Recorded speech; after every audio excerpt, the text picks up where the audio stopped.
May 1943.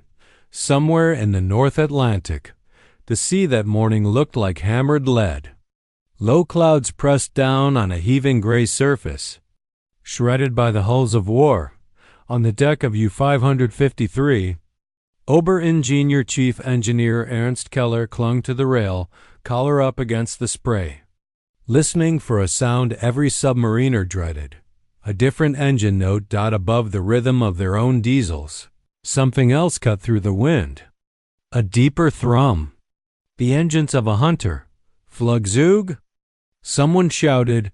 Aircraft. The order came a heartbeat later. Alarm. Crash dive. Alley man runter. Men scrambled for the conning tower hatch, boots skidding. Keller dropped through the hole into the control room, the familiar smell of oil and sweat wrapping around him like a cloak. The hatch slammed above. Red lights glowed. Someone spun a wheel. Water hissed past the hull. Down angle 10 degrees. The watch officer barked. Make depth 30 meters. Keller didn't need orders. He pushed through the chaos to the engine room, barking numbers, checking gauges. His world narrowed to valves, levers, and the vibration of the great diesel engines as they cut out and the electric motors whined to life. Then came the first explosion, a depth charge. Too far to hurt them, but close enough to punch the air from his lungs. Pipes rattled. Dust sifted from the overhead. Someone cursed in the dark. The second one was closer. By the time the fourth charge hit, they'd started taking on water. Not much, but enough to tilt the deck, enough to make every man on board look up at the ribs of the hull and wonder if this was where their war ended. Hours later he would never know how many the hull lost its voice.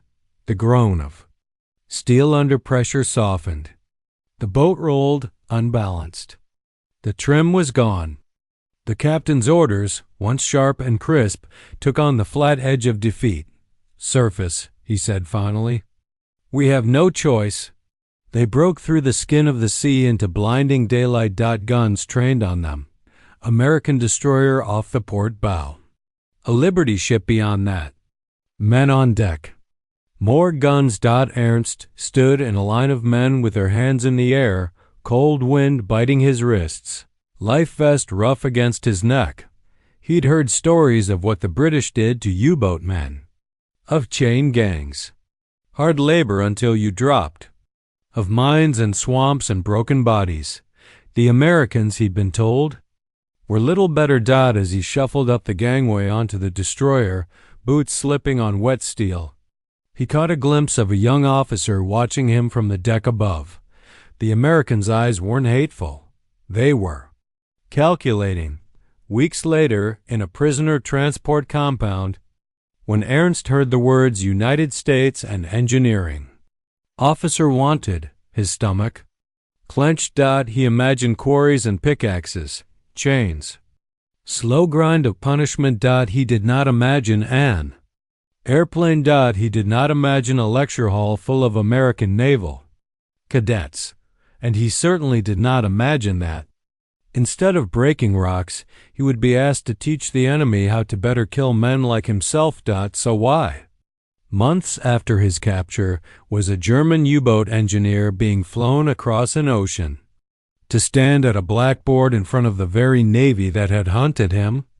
Before the plane, before the lecture hall, Ernst's world was made of steel, salt, and pressure. He'd been born in Kiel, in the shadow of gray hulls rising on the slips. His father had been a machinist in the shipyards, his hands permanently stained with oil, his lungs permanently scarred with dust.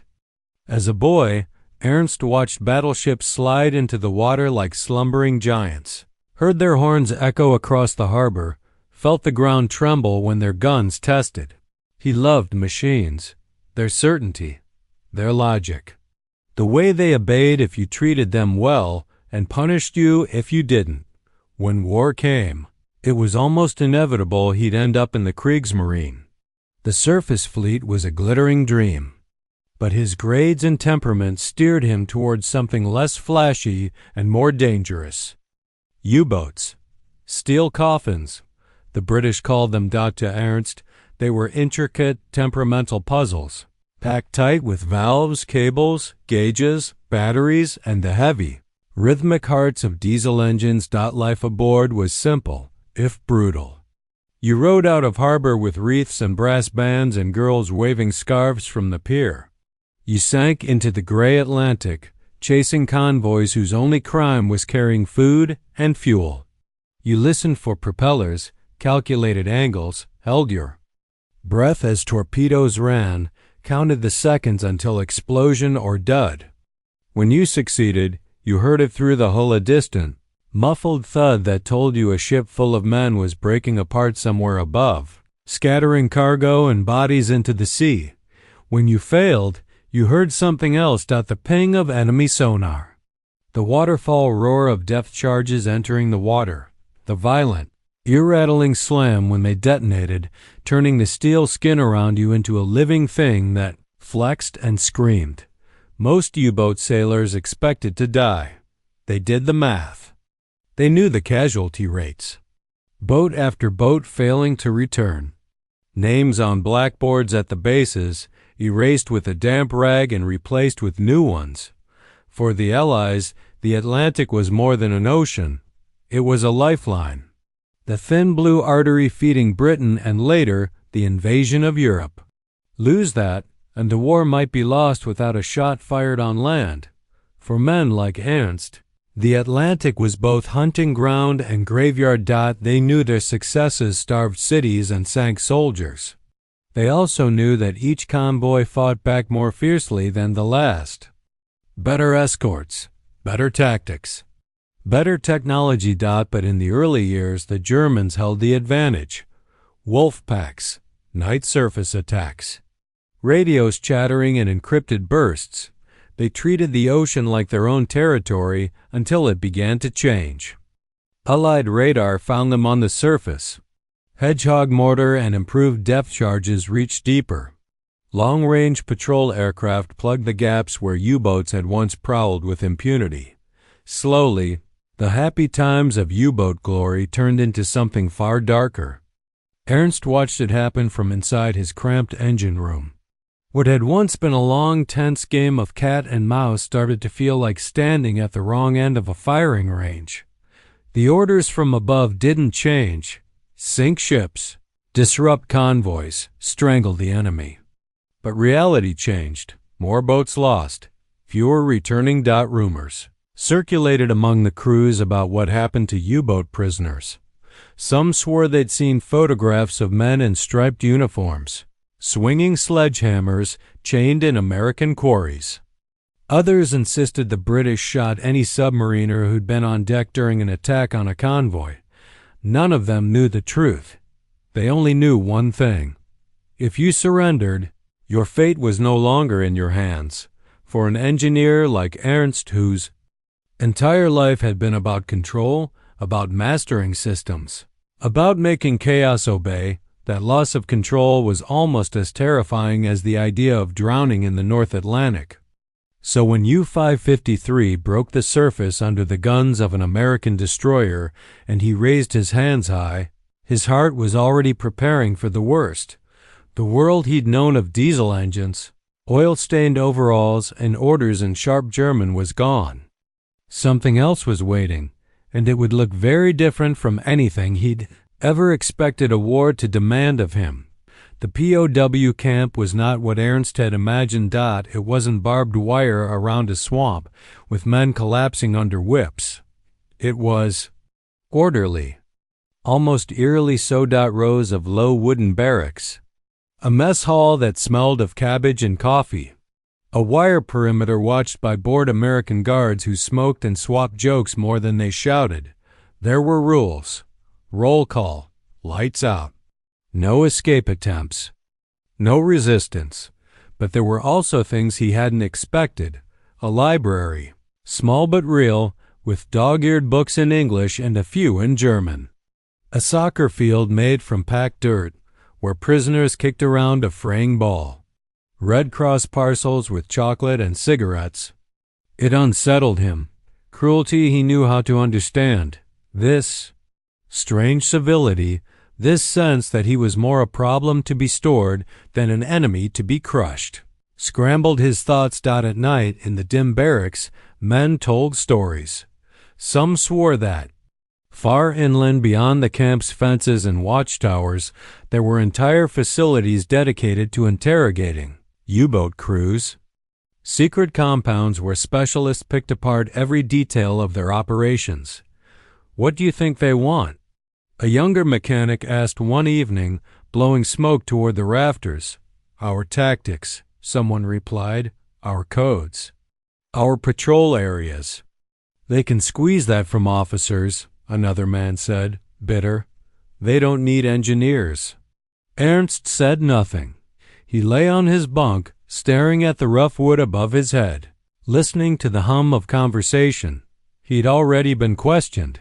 A polite American officer, German good enough to quote Schiller, had sat across from him at a table and asked about crew routines, fuel consumption, maintenance schedules. None of it seemed particularly damning. None of it felt like a chain around his neck. He'd answered what he was allowed by the rules of the Geneva Convention. Name, rank, serial. Beyond that, he played dumb, deflecting technical questions with shrugs and feigned ignorance. The American had smiled. "You know, Herr Keller," he'd said, "you're not the only engineer we've captured." He'd slid a photograph across the table. A U-boat's engine room, identical to a dozen Ernst had worked in. "We learn quickly," the officer had said, "with or without cooperation." That had chilled him more than any threat. Weeks later, on a morning that smelled of frost and boiled oats, the camp loudspeaker crackled. "Gefangener Keller, Ernst, Barracks 12. Report to administration." Heads turned. "Chain gang time," someone muttered darkly. His stomach tightened. He walked across the yard under a pale sun, boots leaving faint prints in the packed earth. The administration building was little more than a larger barracks with an American flag out front. Inside, the air felt different. Less like a camp, more like an office. An American major sat behind a desk cluttered with papers. Beside him stood another man in a Navy uniform, crisp and dark, the gold on his sleeves catching the light. The major gestured to a chair. "Sit down." "Mr. Keller." Ernst obeyed, spine rigid. The Navy officer studied him with cool curiosity. Gray eyes, cropped hair. The faint crease between his brows of a man used to thinking in long lines and wide oceans. "I'm Commander Jack Ann," he said. His German was accentless. Too perfect. "United States Navy." He didn't offer a hand. "We understand you were Oberingenieur on U-553, Ann continued. "Chief engineer. That means you know more about Type 7 mechanics and patrol endurance than most men in this country." It wasn't a question. Ernst's instinct was to retreat behind silence. "Name." "Rank, serial," he began. The major held up a hand. "Relax," he said. "This isn't an interrogation. That part is done." He nodded toward a file on his desk.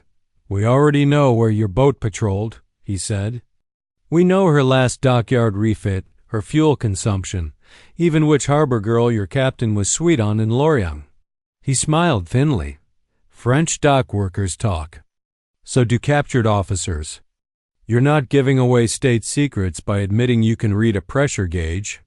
The Navy commander stepped closer. "You have a choice to make, Keller," Ann said quietly. "Not about loyalty. About what you want to do with the rest of this war." The phrase caught him off guard. "What I want?" Ernst repeated, disbelief bleeding through his cautious mask. "I am a prisoner." "Exactly," Ann said. "You're in a box. We can keep you there until the war ends. You'll eat, sleep, talk to your comrades. Kick a ball, wait." He paused. "Or," he went on, "you can come with us. Temporarily." The word hung in the air. "Come?"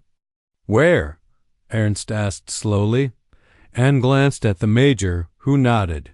"There's a facility," Anne said. "A school, where we train young officers to fight your boats. Right now, they study from reports and models and whatever we can scrape together. They learn to see U-boats as dots on a chart and blips on a screen." He leaned in. "I want them to hear from someone who has actually lived inside one." Ernst stared. "You wish me to—" He struggled for the word in English. "Betray? To teach your officers how to destroy my comrades?" The major spoke before Anne could. "Your comrades," he said evenly, "are destroying convoys full of men who never had a say in this war." He tapped ash into a tray. "Our job is to stop that," the major continued. "We can do it with or without you. The question is whether you want any part of what comes after this is all over." Anne folded his arms. "We're not asking you for codes," he said, "or secret rendezvous. We're asking you to explain, in technical terms, how your machinery works, how your crew thinks, what conditions are like in that tin can when depth charges start falling." He held Ernst's gaze. "You can consider it a lecture." Ernst's mind reeled. He imagined standing in front of a room full of American cadets in starched uniforms, drawing diagrams of the very systems he'd once used to evade them. He imagined faces of dead friends, pale in the red light of a U-boat under attack. "Why would I help you?" He whispered. "Because the war will end," Anne said quietly. "And when it does, someone will rebuild what's left of your country. Men who understand more than just how to follow orders will be valuable." He let that sink in. "And because," the major added dryly, "teaching a class beats breaking rocks."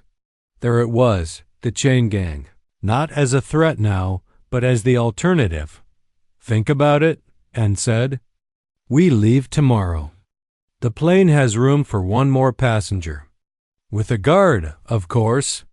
You won't be free, but you'll be useful."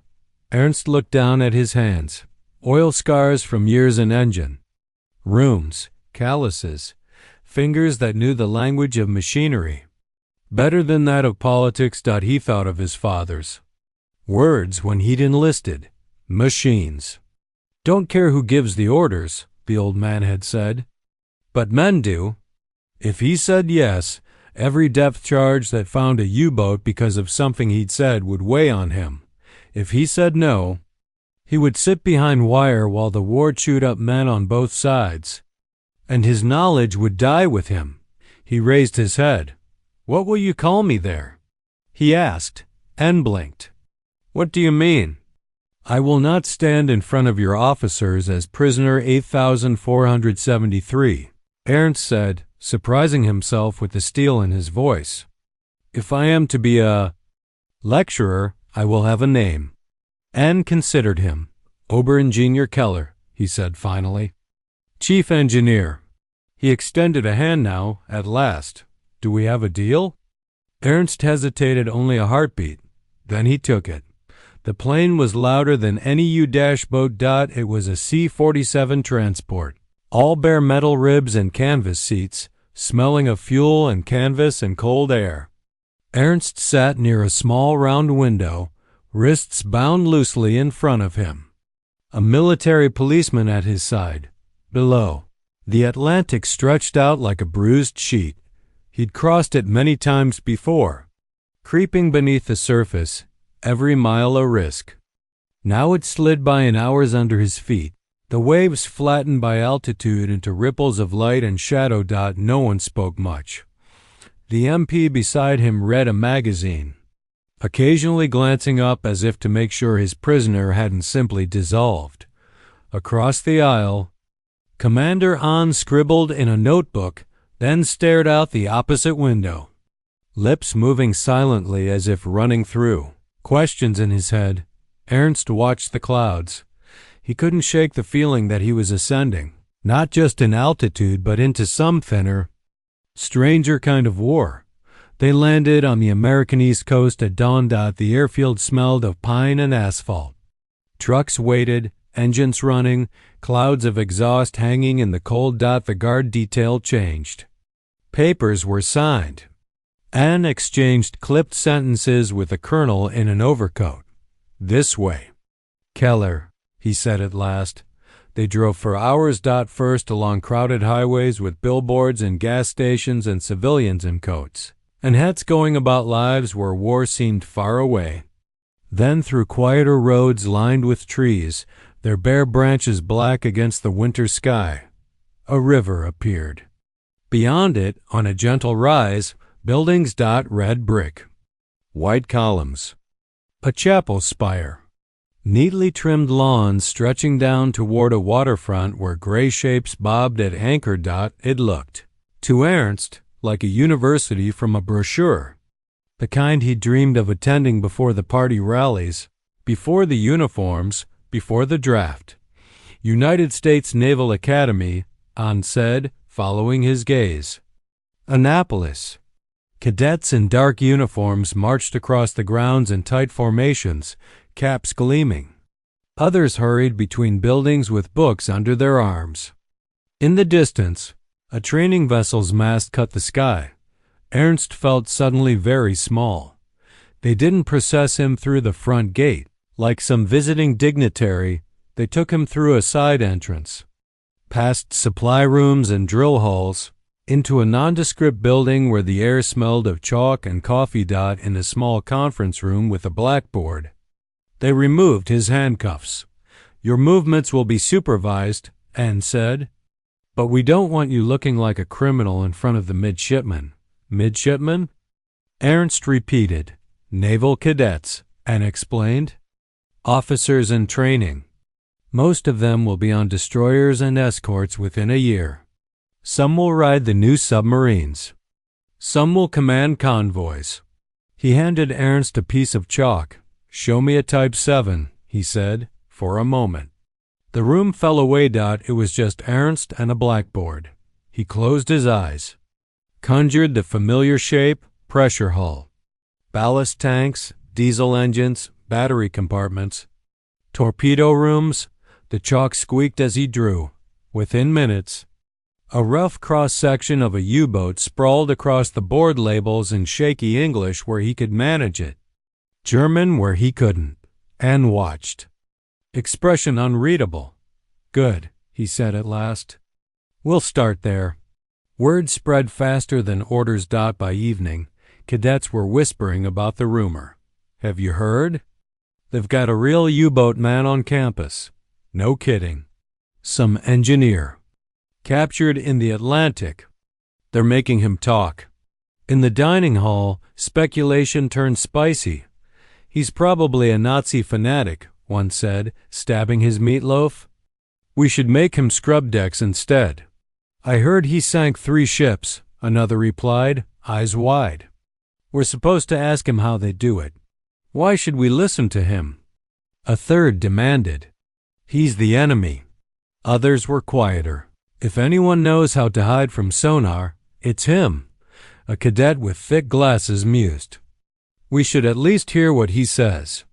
The faculty had their own debate. In a meeting room lined with portraits of stern-faced admirals. Instructors gathered around a table. "This is irregular," one said, polishing his spectacles. "We've never put an enemy combatant in front of our midshipmen like this." "The British have been doing it," another countered. "Interrogating U-boat crews, running war games based on what they learn. If we fall behind, our boys die." "There's a difference between interrogating and inviting to lecture," the first replied. The superintendent, a white-haired admiral with the weary look of a man who'd been balancing ethics and necessity for too long, tapped the table with his finger. "Gentlemen," he said, "the Atlantic is eating ships faster than we can replace them. Every convoy that gets through keeps Britain breathing and gets us closer to finishing this damn war." He nodded toward Anne. "Commander, Anne says this man can show our cadets what it's like to be hunted from the other side, that he can give them instincts it might take them years to learn in combat if they live that long." He looked around the table. I won't pretend I like the idea, he said, but I like funerals less. In a quiet room down the hall, Ernst sat alone with his thoughts. A guard waited outside the door, back to the wall, rifle at his shoulder. Inside, the blackboard still bore his hastily sketched U-boat. He stared at the chalk lines dot each compartment. He'd drawn held memories. Men laughing over thin soup dot men singing rude. Songs to drown out their own fear. Men praying under their breath as the hull groaned dot tomorrow. Those lines would become lecture notes. He'd stand in front of young Americans and talk about battery endurance and crash dives and how the air tasted after 12 hours submerged. He would, in a way, be arming them.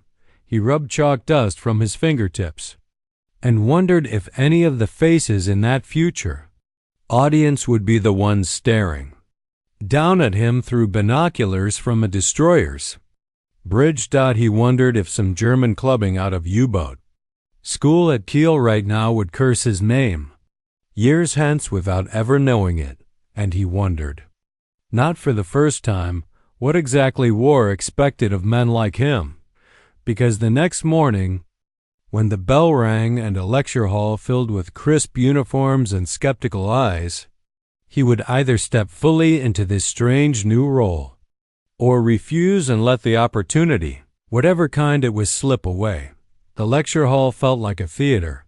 Tiered rows of seats curved up from the floor, each occupied by a midshipman in dark blue. The air was warm with wool and anticipation. At the front, a large blackboard spanned the wall. Its lower half already ghosted with erased equations. Ernst stood behind a simple wooden podium, feeling more exposed than he ever had on a heaving deck or in a swaying engine room. He wore plain clothes, a khaki shirt and trousers provided by the Navy. No insignia, no rank. The only visible sign of his status was the discreet MP standing by the door and the way every eye in the room fixed on him with a mixture of curiosity and hostility. Commander. Anne stood off to the side, arms crossed. Gentlemen, he said, addressing the room. This is Oberingenieur Ernst Keller, formerly of the German U-boat arm. Today, he's going to talk to you about what it feels like to be the hunter and the hunted beneath the Atlantic. He glanced at Ernst. Double quotes, the floor is yours, he said, for a heartbeat. No one moved. Then Ernst stepped forward. He cleared his throat.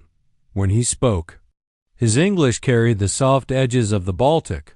I will not speak to you about politics, he began, or ideology. I am not qualified. A few cadets shifted in their seats. I am an engineer, Ernst continued. For 10 years, my world has been steel, pressure, fuel, batteries. Difference between a valve that closes and one that sticks. He picked up a piece of chalk and turned to the board. He drew quickly. A horizon line. Waves. Beneath them. A cigar-shaped hull at periscope depth.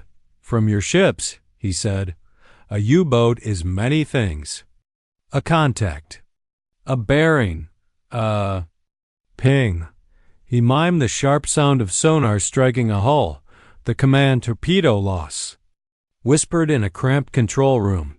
In your classrooms, he went on, it is diagrams, tables, probabilities. He underlined the drawn hull. In here, he tapped his temple. It is something different. He turned to face them fully. You want to know how to kill U-boats, he said bluntly. Yeah? A murmur. A few stiff nods. A voice from the back. That's why we're here, sir. He smiled a thin, humorless line. Then you must first understand what scares us, he said. He sketched quickly. A convoy, columns of merchant ships. Plodding along, on the flanks, small, sharp triangles representing escorts. He drew an arc showing a U-boat's approach. At night. On the surface, we are bold, he said.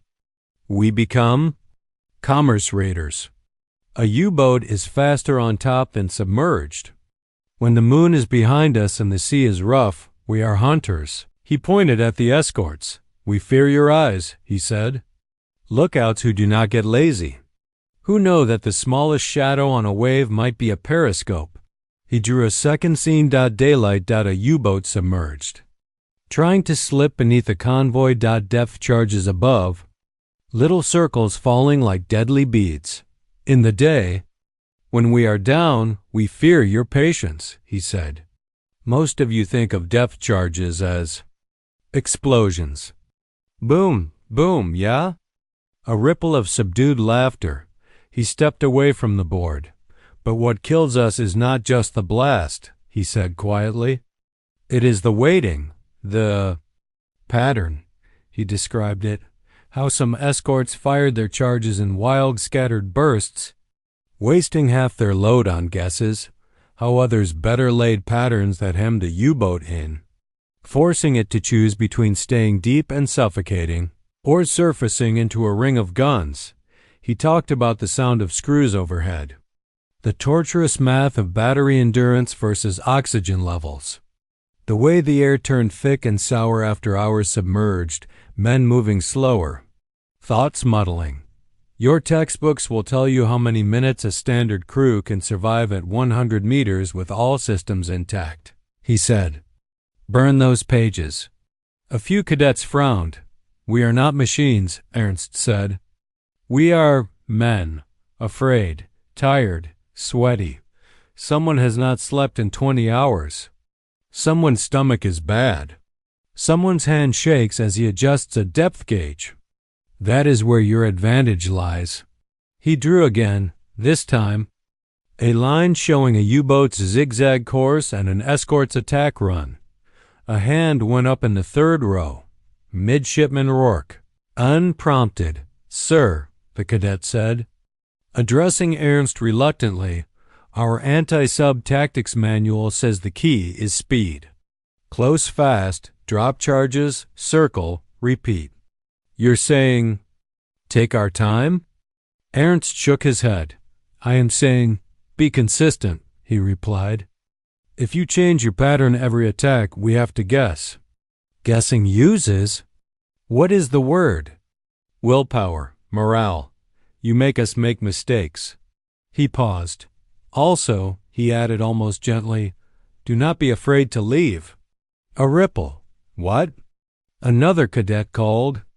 Leave? When we have them? In your simulations you always think us, Ernst said. If you do not, you think you have failed. But sometimes, forcing us to stay under for 12 hours, 16, in a patch of ocean we did not plan for, is enough. We surface miles away from where we intended. We miss the convoy. Your ships live. He let that hang. Do not spend all your charges chasing one ghost, he said. There will be more ghosts.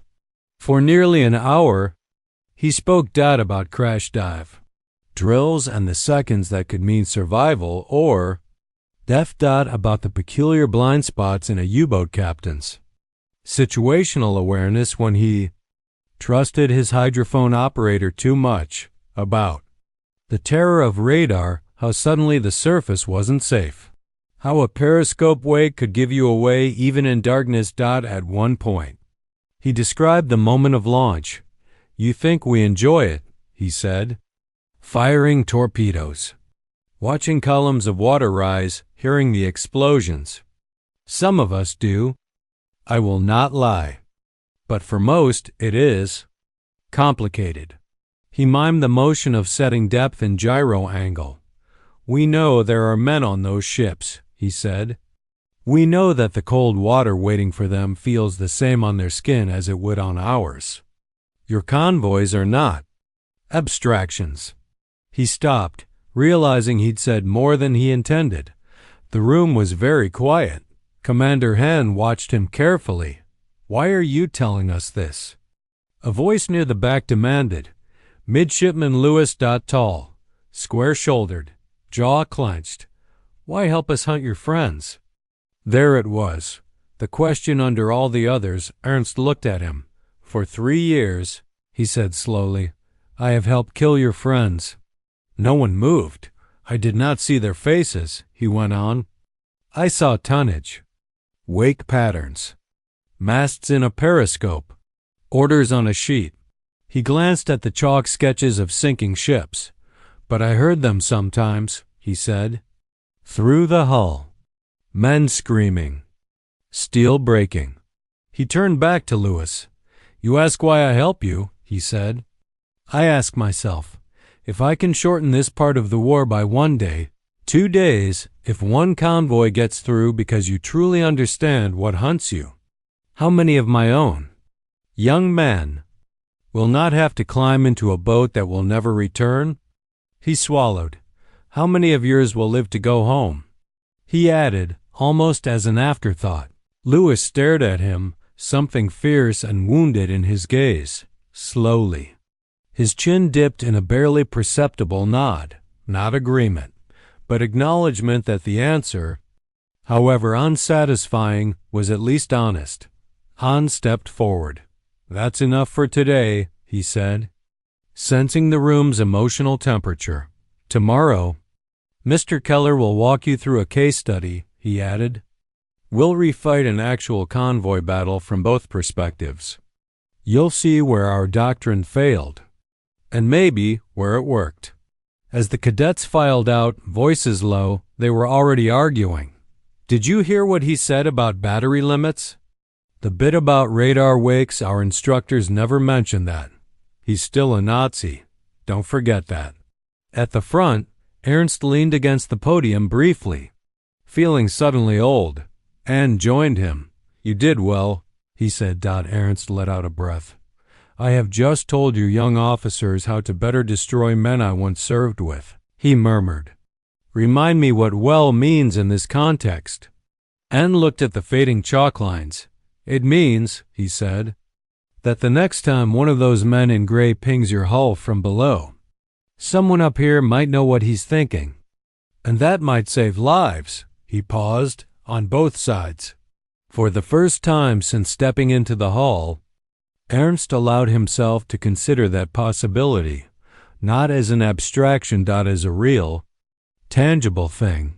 A convoy that limped into Liverpool instead of vanishing beneath the waves.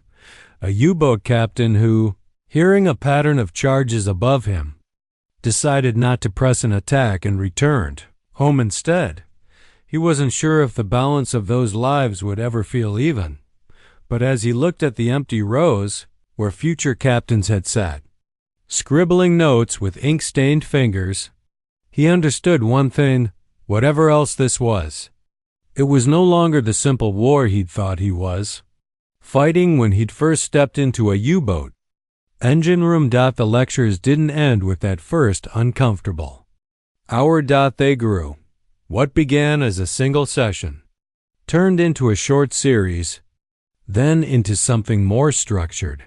Enemy perspective sessions, the Academy catalog called them in dry bureaucratic language. But among the midshipmen, they quickly became known as Keller's Hours. Twice a week, under strict supervision, Ernst walked from his guarded quarters to that same lecture hall. He talked less as the days went on, about generalities, more about specifics. He broke down infamous battles, convoy attacks that had become case studies in Allied failure. On the board, he drew both sides' movements, U-boat positions, escort patterns, where the Germans had exploited gaps, where Allied commanders had made mistakes through overconfidence or rigid adherence to doctrine. In one session, they dissected a night in 1942 when a single U-boat had penetrated a convoy's defenses and sunk 3 ships in quick succession. Here, Ernst said, circling a point on the chart, your captain panicked. He chased the first contact he had. He left a gap. We slipped through. He tapped the board with the chalk. If he had trusted his, what is the word, screen? If he had moved only this far instead of this far, we would have been forced to break off. Cadets scribbled furiously. In another session, they reviewed logs from a destroyer that had successfully forced a U-boat to surface. Notice how the escort captain maintained speed, Ernst pointed out. He did not rush. He did not drop all his charges at once. He let the depth changes make us reveal our position. He looked at the class. More importantly, he said, he did not become angry. Anger makes you hasty. Hasty makes you predictable. Slowly. A strange respect formed, not friendship, not comradely affection, but professional recognition. Engineers appreciated his clarity when he talked about ballast calculations and fuel reserves.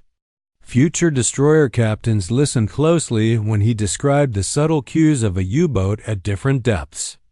How sound transmitted differently through the hull, even those who hated everything his uniform had once stood for, grudgingly admitted that the knowledge he carried could make the difference between life and death.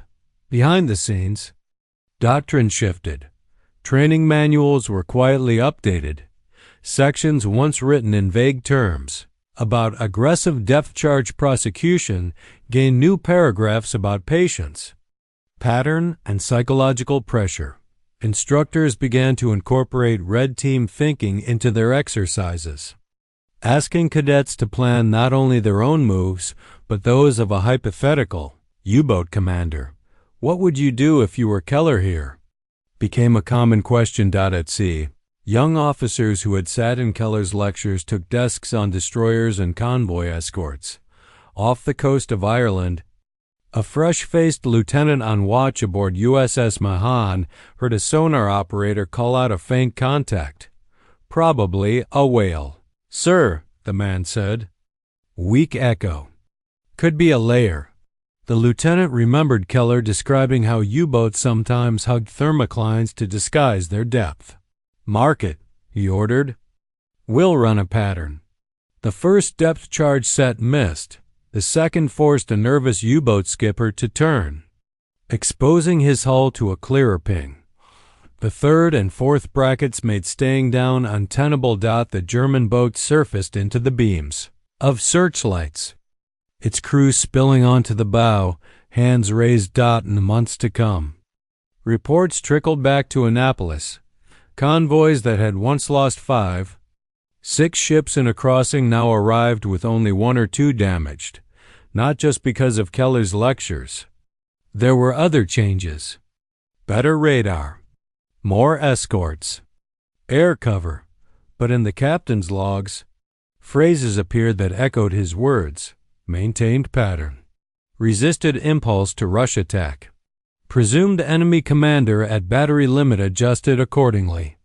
For Ernst, the war existed now mostly as a background hum. He remained a prisoner. He slept in a small room with a barred window. He ate under watch. He was allowed to walk the grounds only under escort, but his days were not numb repetition. Sometimes, between sessions, cadets approached him cautiously with questions. "Sir, when you were under attack, what did it sound like?" He'd search for the right words, like, "Someone hitting the world with a hammer," he'd reply. And then, nothing, for a while. Just your own blood in your ears. Once, a cadet lingered after the lecture. "Do you think we'll ever serve together?" The young man asked awkwardly. "Americans and Germans?" Ernst replied, surprised. The cadet shrugged. "My grandfather fought the Kaiser," he said. "Now we buy their cars." Ernst thought of his father in the shipyards, of the burned hulls along the keel docks, of the rubble cities the war would leave behind. "Perhaps," he said quietly, "if we learn enough from this madness to not repeat it too quickly." He was not naive. He knew his status was precarious. Rumors filtered to him about camps where prisoners were not treated with such odd civility, about atrocities committed by his own side that made any talk of honor among enemies feel hollow. But he also saw something else. Midshipmen who had come in seeing him only as the enemy began to refer to him in more complex terms. Keller said, "The old engineer thinks, according to our German, He had become, unintentionally, a bridge, not a large one. Not a heroic one, just a narrow, precarious plank between two groups of young men taught to hate each other, laid down by someone who had once been perfectly willing to send their ships to the bottom. Years later, the war ended. The barbed wire came down. One crisp morning, Anne appeared at his door with a sheaf of papers. "Repatriation," he said simply.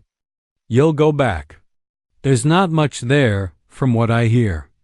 But it's yours." Ernst packed what little he had, a pair of worn work boots. A postcard of the Academy Chapel someone had slipped under his door. A dog-eared notebook filled with diagrams and scribbled English terms. On the pier in New York, waiting to board the transport ship home, he watched American soldiers and sailors boarding other vessels, some heading for occupation duty, others for discharge. A group of naval officers walked past, laughing. One of them slowed. "Sir," he called. Ernst turned, surprised to be addressed. The young man saluted instinctively, then caught himself, hand dropping awkwardly. "Sorry," he said. "Habit." It was Midshipman Rourke, now in ensign's stripes. "We just got back from the Atlantic," Rourke said. "Escort duty." He shifted his bag from one shoulder to the other. "We had a contact off the Grand Banks," he went on. "Hull down quiet. We couldn't get a good fix. Old me would have rushed in. Our captain didn't. He did what you told us. Kept the pattern. Forced him to move." He met Ernst's eyes. "We brought him up," he said simply. "Shot no one. Took them all prisoner." He hesitated. "I don't know if that's comfort," Rourke added. "But I thought you should know." Ernst nodded slowly. "Thank you," he said. As the young officer walked away. Blending back into the flow of uniforms, Ernst turned toward the gangway of his own ship. He placed a hand briefly on the cold steel of the hull. Machines. He thought, don't care who gives the orders, but men do. And sometimes, in some narrow band between textbooks and torpedoes, between lectures and depth charges, knowledge could be turned into something less murderous. Not peace. Not yet, but perhaps fewer names carved into stone. In a rebuilt Germany, years later, an older man walked along a harbor where new ships grew from weld and rivet. Civilian vessels. This time cargo carriers, ferries. A research ship. Ernst's hair had gone thin and gray. His hands, once nicked and scarred from engine rooms, now bore the softer calluses of a design engineer's pencil. He sometimes lectured at a technical school. His students knew he'd been in the war. Some knew he'd served on U-boats. Very few knew about the brick buildings by the Severn River and the lecture hall full of American cadets with hard questions. On some winter nights, when snow dusted the shipyard cranes and fog rolled in from the Baltic, he would pause on a pier and listen. To the hum of generators, to the clank of metal, to the distant horns of ships. And faintly, under it all, to the echo of young voices in English asking, "Why should we listen to you?" Across the ocean, in a quiet American suburb, a retired admiral, once Ensign Rourke, would sometimes unfold an old notebook from his academy days. Between pages of equations and sonar diagrams lay a sketch of a U-boat cross-section, annotated in two handwritings, one neat, precise, with European numerals, one rougher, written in the margins. Ask Keller about battery limits again. He'd think of the faces of the men he'd served with, some who'd made it home, some who hadn't, and he'd remember a man with a soft Baltic accent who had stood at a blackboard and, in helping his enemies understand how to kill his comrades, had also helped end a part of the war that might otherwise have lasted far longer. Wars are often remembered for the weapons that tore things apart, but sometimes, quietly, they are steered by people willing to turn what they know into something that saves more than it. Destroys. If there is one line to carry out of this story, it might be this: sometimes the most powerful act of courage in war is not pulling a trigger, but standing in front of those trying to kill you and teaching them how to end the killing sooner. In the long, slow work of letting oceans become just water again, not graveyards, that kind of courage is what finally lets the world breathe. Subscribe for more true stories that remind us of what it means to be human even in the darkest of times.